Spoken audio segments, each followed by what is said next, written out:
दरगाह का फरमान पश्चिम बंगाल के मुसलमानों के लिए पत्थर की लकीर है। जिस दरगाह की बात पश्चिम बंगाल की 2500 से ज्यादा मस्जिदों में एक सुर में सुनी जाती है, जिस दरगाह का सियासी असर बंगाल की 85 सीटों पर पड़ता है, उस दरगाह से इस बार मुस्लिम वोटर्स को क्या आदेश है, इसकी पड़ताल करने के लिए आज धर्म युद्ध में हम मौजूद हैं फुरफुरा शरीफ में।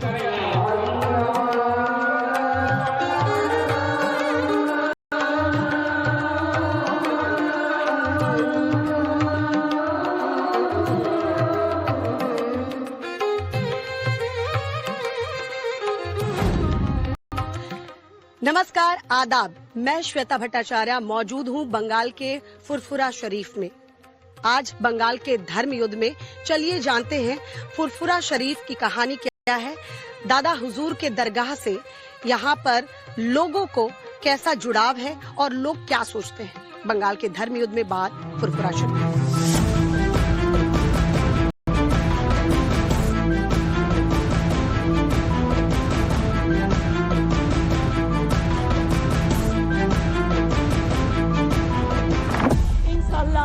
जय बांग्ला, राहे गुलशन तो फूल खिलेंगे और जो फूल खिलेंगे और राह तृणमूल तो फिर मिलेंगे। बंगाल अब मान चुका है, बंगाल अब ठान चुका है, पलटानो दरकार।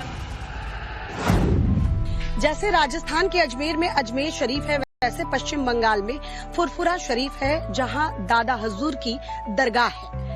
कहते हैं कि अजमेर शरीफ के बाद हिंदुस्तान का ये दूसरा सबसे बड़ा मुसलमानों का धार्मिक स्थल है।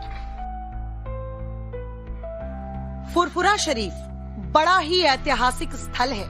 ये 14वीं शताब्दी से वजूद में है। 1375 में बंगाल सल्तनत के एक रईस मुखलिस खान ने यहाँ एक मस्जिद का निर्माण करवाया था। तभी से ये यहाँ इस्लाम और सूफी परंपराओं ने अपने पैर जमाए। इस क्षेत्र में जो मुसलमान हैं, वो मूल रूप से अशरफ है, जो 14वीं शताब्दी में बंगाल पर आक्रमण करने वाले मुसलमानों के वंशज हैं। ऐसा माना जाता है कि उस दौर में इस इलाके का शासक बागड़ी बादशाह था, जिसे कालांतर में हजरत शाह कबीर हलीबी और हजरत करमुद्दीन ने शिकस्त दी। फिर ये दोनों युद्ध में शहीद भी हो गए। वक्त बीता, 19वीं शताब्दी का दौर आया। हजरत अबू बकर सिद्दीकी यहाँ के पहले पीर बने। 1846 से 1939 का वो दौर इस जगह के लिए स्वर्णिम दौर रहा। अबू बकर एक बंगाली मुसलमान थे और समाज सुधारक थे। दादा हुजूर पीर अबू बकर सिद्दीक रहमतुल्लाह अलैह, उनको बंगाल, असम, बांग्लादेश से बहुत उनका मुरीद है।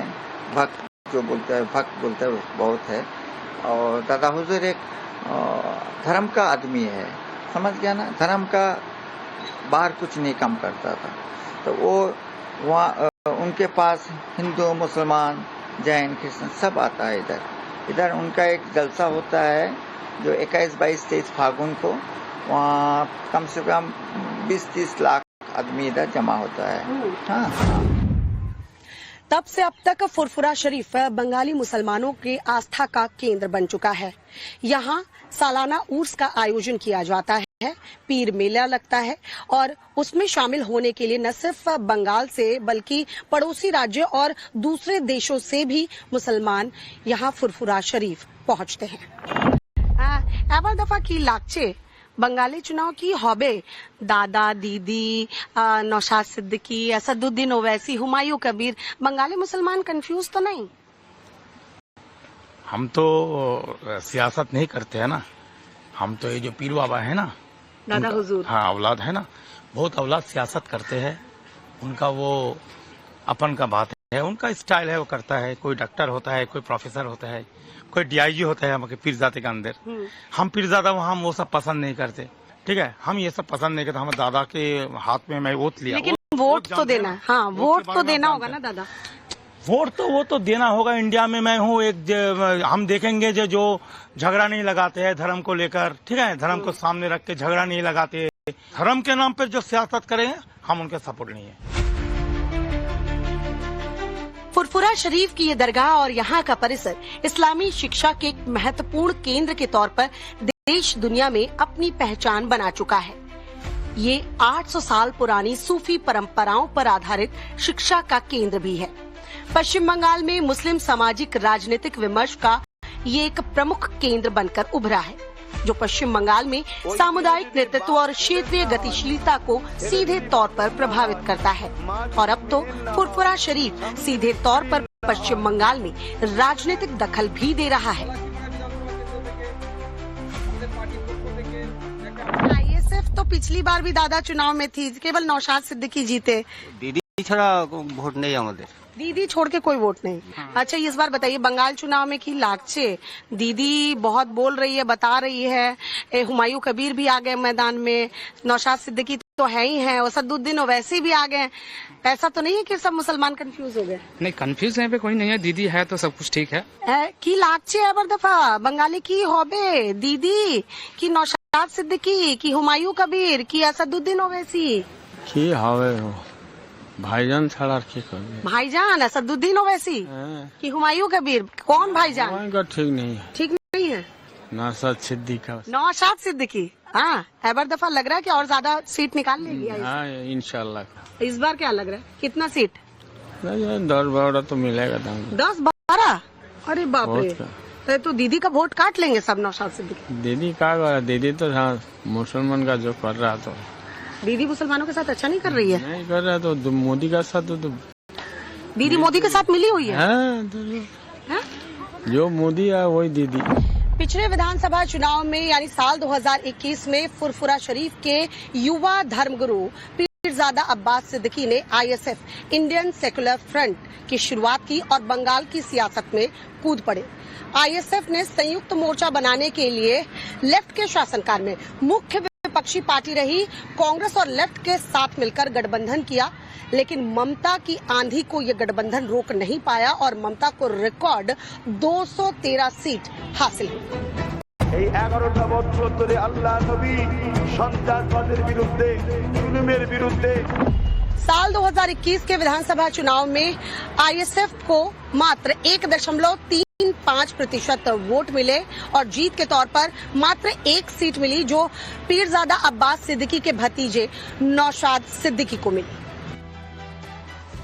2021 की असफलता के बाद 2023 के पंचायत चुनाव में आईएसएफ ने वापसी करते हुए अच्छे नतीजे हासिल किए। मुस्लिम बाहुल्य इलाकों की ग्राम पंचायतों में आईएसएफ ने 325 सीटें, पंचायत समितियों में 10 सीट और जिला परिषद की 1 सीट पर जीत हासिल की। अब इस बार विधानसभा के तौर पर आईएसएफ का ये दूसरा चुनाव होगा और अग्नि परीक्षा जैसा होगा। फिलहाल आईएसएफ की कमान पीरजादा अब्बास सिद्दीकी के भतीजे और आईएसएफ के एकमात्र विधायक नौशाद सिद्दीकी के हाथों में है।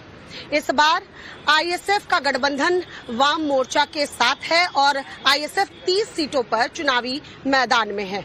पिछली बार विधानसभा की बात करें तो कांग्रेस, लेफ्ट और आईएसएफ का त्रिपक्षीय गठबंधन था, लेकिन इस बार कांग्रेस जो है अकेले ही चुनावी मैदान में है।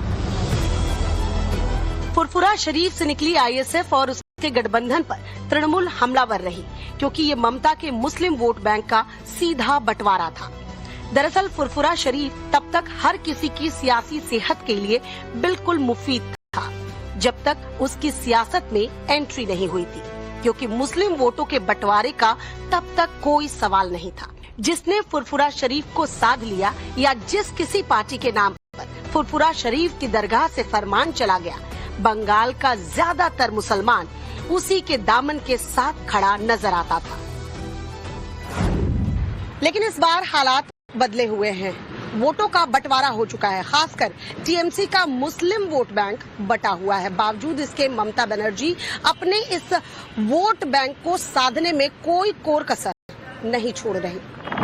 तकरीबन 10 साल बाद पिछले साल मार्च में ममता बनर्जी फुरफुरा शरीफ पहुंची, अपने सो कॉल्ड वोट बैंक को ये बताने के लिए कि दीदी उनके साथ है।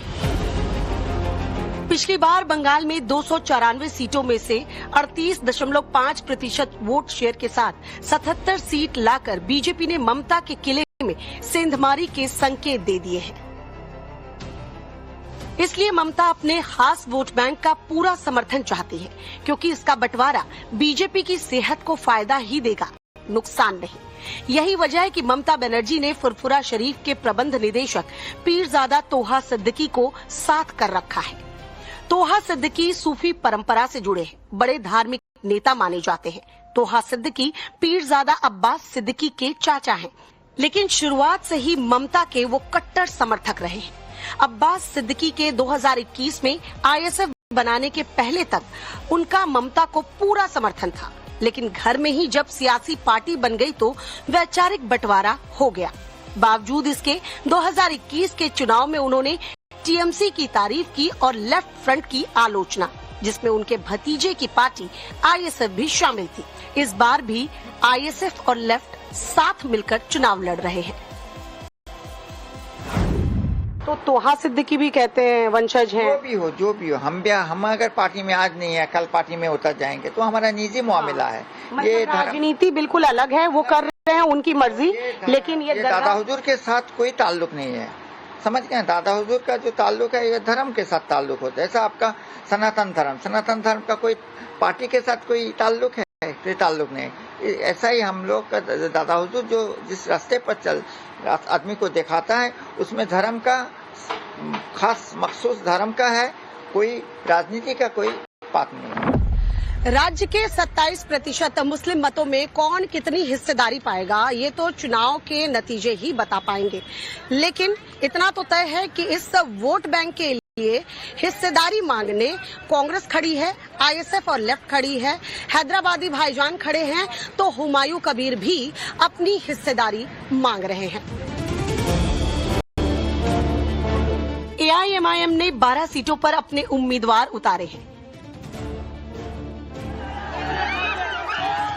बिहार और महाराष्ट्र के नतीजों से उत्साहित ओवैसी अपना और अपनी पार्टी का दायरा बढ़ाने में जुटे हैं, लेकिन ममता के गढ़ में कितनी सेंधमारी कर पाते हैं ये देखना होगा। याद रखिए, अगर बंगाल में बीजेपी को और मोदी को कमजोर करना है तो मेरी आपसे अपील है कि आप टीएमसी को नहीं, मीम पार्टी को मजबूत करिए।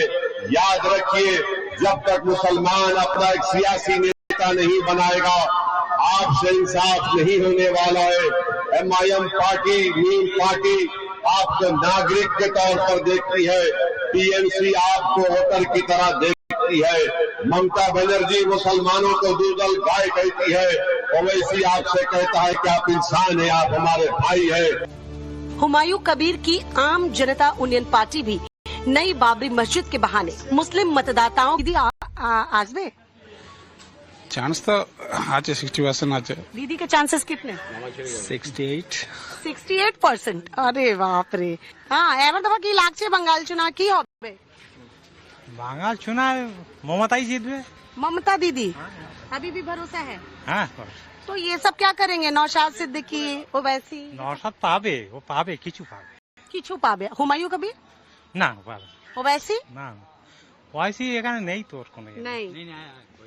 हाँ, क्या वैसे आया है, वो 2-4 सीट उसको भी मिल आएगा। हाँ, हुमैन को भी जो है वो खुद का तो है ही है, बाकी और 2-4 सीट आ जाएगा। वो जैसे बकरा कर रहा है जो हमारा बहुत ज्यादा आएगा उतना नहीं आएगा, बाकी ममता का सीट अभी थोड़ा कम होगा। 10-12 तो ऐसे पर तो आएगा। 10-12 ऐसे इस बार निकाल लेंगे। हाँ, निकल लेंगे। आगामी दिन को खेला होवे। हाँ। सारा पश्चिम बांग्ला सीट हो गया, 10-12 सीट हो गया। पश्चिम बांग्ला को खेला होगा, सारा पश्चिम बांग्ला खेला होगा। जिस ओवैसी के साथ हुमायूं कबीर ने गठबंधन किया था, 19 मिनट के वायरल वीडियो ने उस गठबंधन को तोड़ दिया। अब टीएमसी के कार्यकर्ता इस वायरल वीडियो को घर घर पहुंचाने में लगे हैं ताकि हुमायूं कबीर के बाबरी मस्जिद के सियासी चक्रव्यूह को तोड़ा जा सके। उधर ममता का सॉफ्ट हिंदुत्व वाला मंदिर मॉडल तो है ही। ममता बनर्जी को पता है कि मुस्लिम वोट बटा हुआ है और अगर बीजेपी हिंदुओं को एकजुट करने में कामयाब हो जाती है तो इस बार बंगाल के धर्म युद्ध में नतीजे दूसरे हो सकते हैं।